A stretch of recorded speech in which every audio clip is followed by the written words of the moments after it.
Hello, and thank you once again for tuning in to thegreendoorway.com. I'm your host, Greenlove, here outside of the Greenlove Laboratories. Today is transplant day. The clones are ready now for their final home, or the transitional home. While I'm out here, I figured I was going to start my seeds for the garden. I have some flowers and vegetables that I would like to sprout. Also taking a little journey into the world of hydroponics with the beginnings of a deep water culture. In the same time, I'm going to be explaining a little bit of the concoction I have brewing here in this jug. This would be lactobacillus, and it is a microbial inoculant that I will be introducing later on if I have time in this video.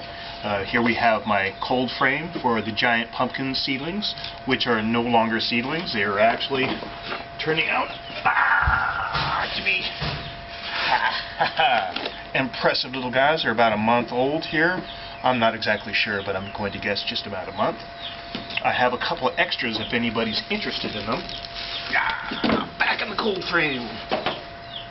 I'm only going to be planting 2 giant pumpkins, and I have a total of 5, so if anybody's interested, get at me. Greenlove at 007greenlove@gmail.com, so give a holler. Let's see here.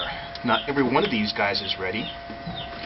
This is my nutrient mix of basically a highly more concentrated version of Mel's mix, which is going to be 25% perlite, 25% sphagnum peat moss, and 50% of my own organically produced compost for my own backyard. Delicious looking.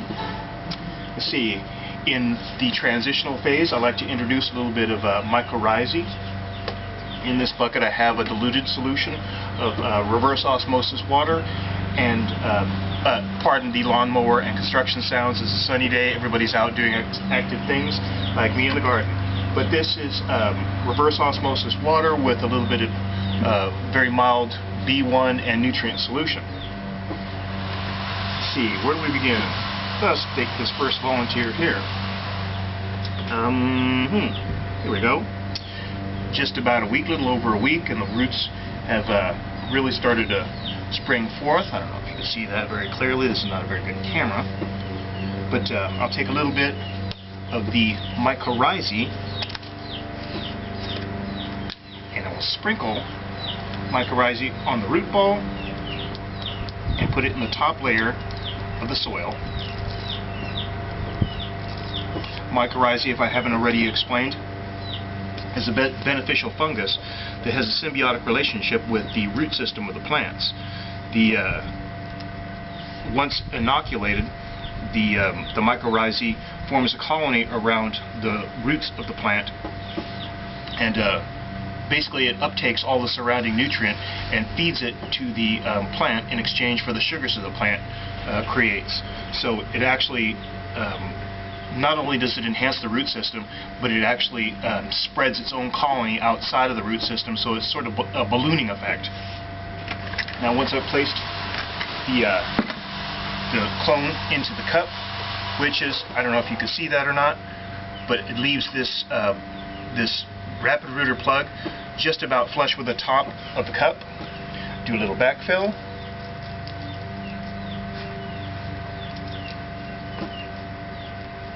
And after that, and then don't pack them down. You want to keep the soil as loose as possible, because as you water, all of the soil will settle eventually and it'll pack itself down. You want to give the roots as easy a medium to grow through as possible.